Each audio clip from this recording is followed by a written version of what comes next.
Advocate K Anilkumar, ഇപ്പോൾ purposefully ഈ register അടക്കമുള്ള കാര്യങ്ങൾ മറച്ചു വെച്ചിരിക്കുകയാണ് എന്നുള്ളതാണ് BJPയുടെ ആരോപണം. ഇതുമായി ബന്ധപ്പെട്ട് 2019 മുതൽ ഇങ്ങോട്ടുള്ള രേഖകളാണ് നിലവിൽ ലഭ്യമായിരിക്കുന്നത്. അതിനു മുൻപുള്ള രേഖകൾ മറച്ചു വെക്കപ്പെടുന്നു, അതിനു മുൻപുള്ള വിവരങ്ങൾ ലഭ്യമാകാതെ ഇരിക്കുന്നു, അതിനു മുൻപുണ്ടായിരുന്ന വസ്തുവകകളിൽ ഈ പാളികളിലടക്കം നഷ്ടമുണ്ടാകുന്നു എന്ന സാഹചര്യം മറനീക്കി പുറത്തു വന്നിരിക്കുകയാണ്. അതിലിനി സംശയാസ്പദമായ ഒരു സാഹചര്യവുമില്ല, നഷ്ടപ്പെട്ടു പോയി എന്നുള്ളതാണ് ഇവിടെ ഇപ്പോൾ പാനലിസ്റ്റുകൾ ഉന്നയിച്ച ഒരു ആരോപണം എന്ന് പറയുന്നത്. എന്താണ് അങ്ങയുടെ മറുപടി? എല്ലാത്തിനും മറുപടി ഉണ്ട്. ഒന്ന്, ആഗോള അയ്യപ്പ സംഘം വൻ വിജയമായതോടുകൂടി കേരളത്തിലെ പ്രതിപക്ഷത്തിന് സ്ഥിരബുദ്ധി നഷ്ടപ്പെട്ടിരിക്കുകയാണ്. എത്ര വലിയ കടന്നാക്രമണമാണ് ശബരിമലയ്ക്കെതിരായിട്ടും അയ്യപ്പ സംഗമത്തിനെതിരായിട്ടും നമ്മുടെ നാട്ടിൽ ഇവർ പ്രചരിപ്പിച്ചുകൊണ്ടിരിക്കുന്നത്. യഥാർത്ഥത്തിൽ അയ്യപ്പ സംഗമം അതിൻ്റെ ലക്ഷ്യങ്ങൾ നേടിയെന്നാണ് ഞങ്ങളുടെ അഭിപ്രായം. ആ ക്ഷേത്ര സങ്കേതത്തെക്കുറിച്ച് ലോകമാകെയുള്ള ശ്രദ്ധ ക്ഷണിക്കാനും വ്യക്തിപരമായി ഓരോരുത്തരും ശബരിമലയുമായി ബന്ധപ്പെട്ട് നേരിട്ട് ദേവസ്വം ബോർഡുമായി ട്രാൻസാക്ട് ചെയ്യാനും ഇടവരുന്ന വിധം ഇടനിലക്കാരെ ഒഴിവാക്കുക, അവതാരങ്ങളെ ഒഴിവാക്കുക, ഇപ്പോൾ വന്ന പോറ്റി പോലുള്ള വിവാദങ്ങൾ ഉണ്ടാക്കുന്ന കാര്യങ്ങൾ ഭാവിയിൽ സംഭവിക്കാതിരിക്കുക എന്ന ശരിയായ ചുവടുവെപ്പാണ് അയ്യപ്പ സംഗമമെന്ന് ഇടതുപക്ഷ ജനാധിപത്യ മുന്നണിയുടെ ഭരണത്തിൻ്റെ കീഴിൽ കേരളത്തിൽ ദേവസ്വം ബോർഡ് പ്രവർത്തിക്കുമ്പോൾ അത് കൃത്യമായി നിർവഹിക്കപ്പെടുന്നുവെന്ന് ഉറപ്പ് നൽകുന്നതാണ് ഇപ്പോഴുണ്ടായ അയ്യപ്പ സംഗമത്തിൻ്റെ ഫലശ്രുതി. അതുകൊണ്ട് അതിനെ വിവാദത്തിലാക്കാൻ നോക്കുന്നവർ യഥാർത്ഥത്തിൽ പരാജയപ്പെടുകയുള്ളൂ. രണ്ടാമത്തെ കാര്യം, സെപ്റ്റംബർ 17 ഈ 2 പീഠങ്ങൾ കാണാനില്ല എന്ന ഒരു പരാതി ഈ പോറ്റി ഉന്നയിക്കുന്നത്. അപ്പം നമ്മുടെ നാട്ടിലെ മാധ്യമങ്ങളെല്ലാം പോറ്റിക്കൊപ്പമായിരുന്നു. പോറ്റിയെപ്പോലെ വിശുദ്ധൻ വേറെ ഉണ്ടായിരുന്നില്ല. അയ്യപ്പ സംഗമത്തെ ആക്രമിക്കാൻ പ്രതിപക്ഷത്തിന് പോറ്റിയെ കിട്ടിയപ്പോൾ മാധു പരാതിപ്പെട്ടതുപോലെ മിനിങ്ങാന്നല്ല പ്രതിപക്ഷ നേതാവ് ഇറങ്ങി തിരിച്ചത്. പ്രതിപക്ഷ നേതാവിൻ്റെ പ്രസ്താവന പിറ്റേന്ന് വന്നു, മാധു അത് കണ്ടില്ല, കാണാഞ്ഞിട്ടായിരിക്കത്തില്ല. പ്രതിപക്ഷ നേതാവിന് ഉശിര് പോരാ എന്ന മാധുവിൻ്റെ ആ പരാതിക്ക് അടിസ്ഥാനമില്ല. പ്രതിപക്ഷ നേതാവിന് ഉശിര് പോരാ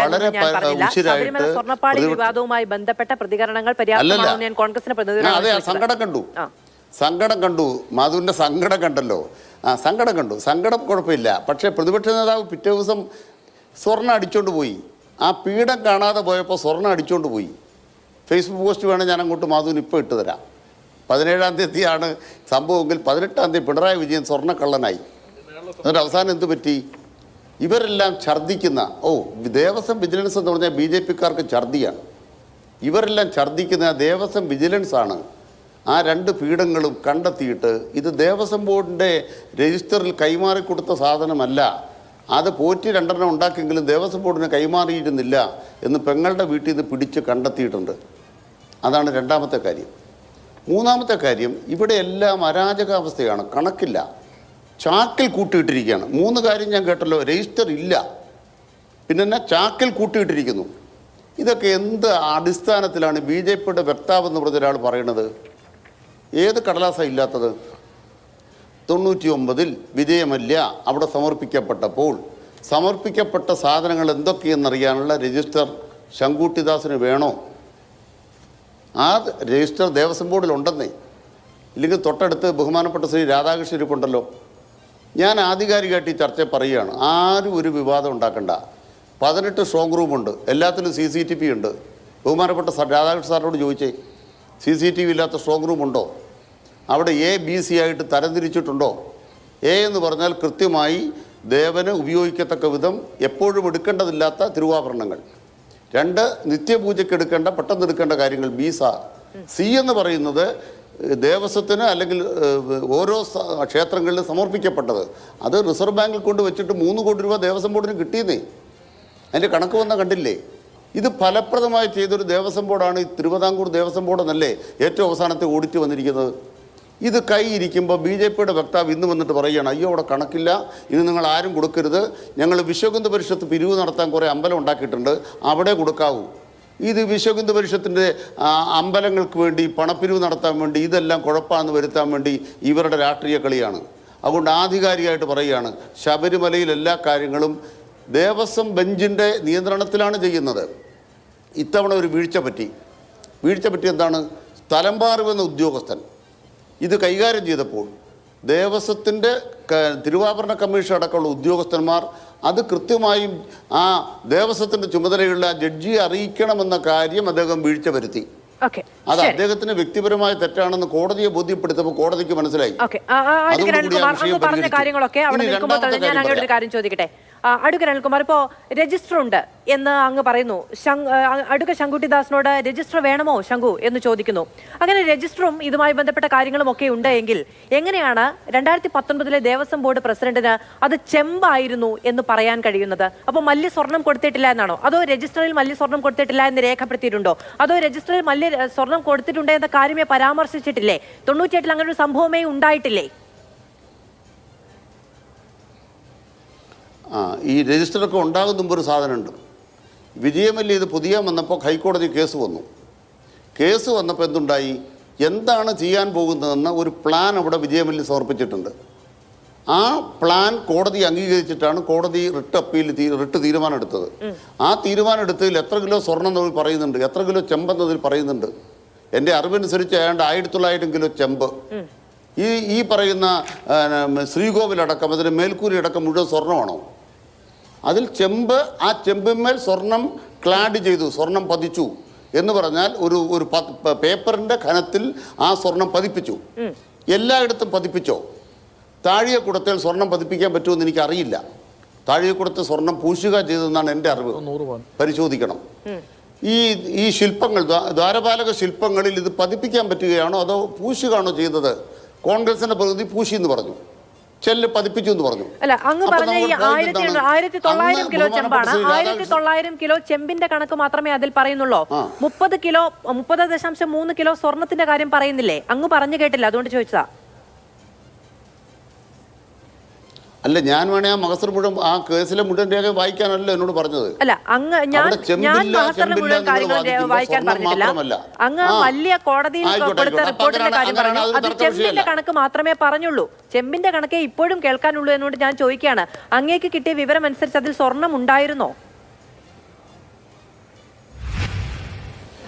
ഞാൻ പച്ച മലയാളത്തിൽ പറഞ്ഞു കേട്ടില്ലേ, താഴികക്കുടത്തിൽ സ്വർണം പൂശി എന്നാണ് ഞാൻ മനസ്സിലാക്കുന്നത്.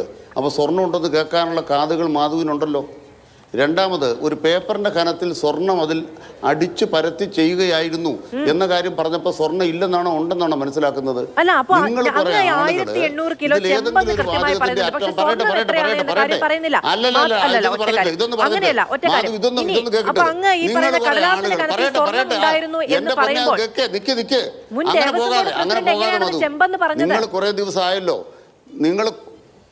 നിങ്ങൾ കുറേ ദിവസമായല്ലോ നിങ്ങൾ ഇത് വിവാദം ഉണ്ടാക്കുന്നു. ഞാൻ പറയുന്ന പോയിന്റ് നിങ്ങൾ ആദ്യം ശ്രദ്ധിക്കൂ. മാധു ഞാനും തമ്മിലുള്ള ചർച്ചയിൽ കൃത്യമായിട്ട് പറഞ്ഞു, ഒരു പേപ്പറിന്റെ ഘനത്തിൽ സ്വർണം അതിൽ പതിപ്പിച്ചു എന്ന് പറഞ്ഞ ഞാൻ എന്തുകൊണ്ട് സ്വർണം വിജയമല്യ നൽകി എന്ന് പറഞ്ഞില്ല എന്നാണ് എന്നോട് ചോദിച്ചത്. അപ്പം നിങ്ങൾ ഈ ചർച്ചയിൽ തന്നെ എത്രത്തോളം മാധു വല്ലാത്തൊരു ബോധത്തിലേക്ക് പോയി. എന്തിനാ ഞാൻ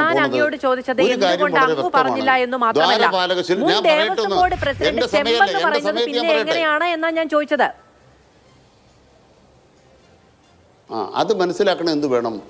നമുക്ക് രണ്ട് കാര്യം എടുക്കാം. വിജയമല്യ അവിടെ ചെയ്ത കാര്യത്തിന് രേഖയുണ്ടെന്നാണ് എൻ്റെ വാദം. അത് വിജിലൻസിന്റെ കയ്യിലുണ്ട്. ഈ പോറ്റിയെ കൊണ്ട് ആ 2 പീഠം പെങ്ങളുടെ വീട്ടിൽ നിന്ന് എടുപ്പിച്ച വിജിലൻസുകാർ ബാക്കി എടുപ്പിക്കും. അതുകൊണ്ട് കൃത്യമായിട്ട് വിജിലൻസിൻ്റെ രേഖ കിട്ടിയിട്ടുണ്ട്. ആ രേഖയ്ക്കകത്ത് വിജയമല്യ ചെയ്ത കാര്യം അവിടെയുണ്ട്. രണ്ടാമത്, ഞാൻ 2019 ഉത്തരവ് വായിച്ചു. ഉത്തരവിൽ ഞാൻ കാണുന്നത് എന്താണെന്നറിയോ? തിരുവാഭരണ കമ്മീഷണർ, ദേവസ്വം കമ്മീഷണർ, എഞ്ചിനീയർമാരടക്കമുള്ള ഉദ്യോഗസ്ഥന്മാരുടെ സാന്നിധ്യത്തിൽ കൃത്യമായി ഇത് കൈകാര്യം ചെയ്യാൻ വേണ്ടി ദേവസ്വം ബോർഡ് ഒരു അനുമതി കൊടുത്തിട്ടുണ്ട്. അനുമതി കൊടുത്തപ്പോൾ അവിടെയുള്ള ഉദ്യോഗസ്ഥൻ ചെമ്പ് പാളി എന്നാണ് റെഫർ ചെയ്തത്. അപ്പോൾ അഴിച്ചെടുത്തത് എന്താണെന്ന് മഹസറിലുണ്ട്. അഴിച്ചെടുത്തതിൻ്റെ മഹസറുണ്ട്. അത് വിജിലൻസിന്റെ കയ്യിലുണ്ട്. അപ്പം എന്താണ് പോറ്റി കൊണ്ടുപോയത്? പോറ്റിക്ക് ഒറ്റയ്ക്ക് കൊണ്ടുപോകാൻ വ്യവസ്ഥയില്ല. അതാണ് നിങ്ങൾ രണ്ടാമതായി മനസ്സിലാക്കേണ്ടത്. 2019 നിങ്ങൾ എ പത്മകുമാറിൻ്റെ കാലത്ത് ഉത്തരവ് ചിന്തയിൽ ഇരിപ്പുണ്ട്, മാധുവിൻ്റെയിലും കിട്ടിക്കാണും. ഞാൻ ആ ഉത്തരവ് നോക്കി. ഒരു പോറ്റിയും ഒറ്റയ്ക്ക് ഇത് കൊണ്ടുപോകാൻ ആ ഉത്തരവിൽ പറയുന്നില്ല. അതിൻ്റെ കസ്റ്റഡി പോറ്റിക്ക് വിട്ടുകൊടുത്തിട്ടില്ല. 43 ദിവസം എവിടെയെങ്കിലും കൊണ്ടുവെക്കാൻ പോറ്റി ആ ഉത്തരവിൽ അധികാരപ്പെടുത്തിയിട്ടില്ല. തിരുവാഭരണ കമ്മീഷണറും ദേവസ്വം കമ്മീഷണറും എഞ്ചിനീയർമാരും കൂടി എങ്ങനെയാണോ 2025 ചെയ്തത്, ഈ വിവാദം വരുന്നുമ്പോഴാണല്ലോ 2025 ഇത് കൈകാര്യം ചെയ്തത്. 2025 ഇപ്പോൾ ഈ സർക്കാരിൻ്റെ കാലത്ത് എങ്ങനെ കൈകാര്യം ചെയ്തോ അതേപോലെ മാത്രം കൈകാര്യം ചെയ്യാനാണ് 2019 അനുവാദം. ആ അനുവാദത്തിൽ നിന്ന് വ്യത്യസ്തമായി പോറ്റിയുടെ പക്കൽ ഒറ്റയ്ക്ക് അത് കൊടുത്തുവിടാൻ ഏതെങ്കിലും ഉദ്യോഗസ്ഥൻ കാരണക്കാരായെങ്കിൽ വിജിലൻസുകാർ അവരെ കൊണ്ട് പറയിപ്പിക്കുമെന്നേ. അത് വിജിലൻസ് ആ പണി ചെയ്യട്ടെ.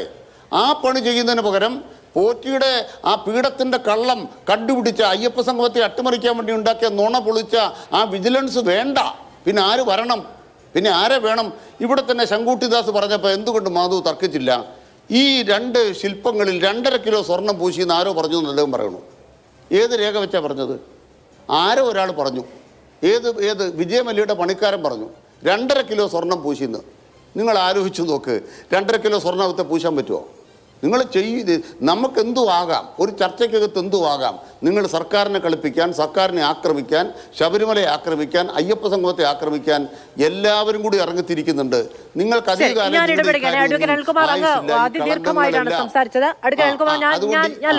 ഞാൻ ഇടപെടുകയാണ്. ഇപ്പോഴും അങ്ങ് പറയുന്നില്ല എന്തുകൊണ്ടാണ് മുൻ ദേവസ്വം പ്രസിഡന്റ്, അത് ഇപ്പോൾ പണ്ട് മഹസറിൽ ചെമ്പെന്നാണ് രേഖപ്പെടുത്തിയത് ഉദ്യോഗസ്ഥൻ എന്നങ്ങ് പറയുമ്പോൾ മുൻ ദേവസ്വം പ്രസിഡന്റ് ഇപ്പോൾ ഈ വിവാദങ്ങൾ ഉണ്ടായതിനു ശേഷവും അത് ചെമ്പാണ് എന്ന് ആവർത്തിച്ചു പറഞ്ഞത് ഏത് മഹസറിന്റെയും ഏത് രജിസ്റ്ററിന്റെയും അടിസ്ഥാനത്തിലാണ് എന്ന കാര്യം കൂടി വ്യക്തമാക്കേണ്ടതുണ്ടായിരുന്നു. അത് അങ്ങ് ചെയ്തില്ല. അങ്ങനെയാണെങ്കിൽ ആധികാരികമായതിൽ പറയുന്ന ഒരാളായിരുന്നു. അല്ല, അങ്ങേക്ക് മാത്രം ഉത്തരം പറഞ്ഞാൽ മതിയോ? ഉത്തരം പറയാം.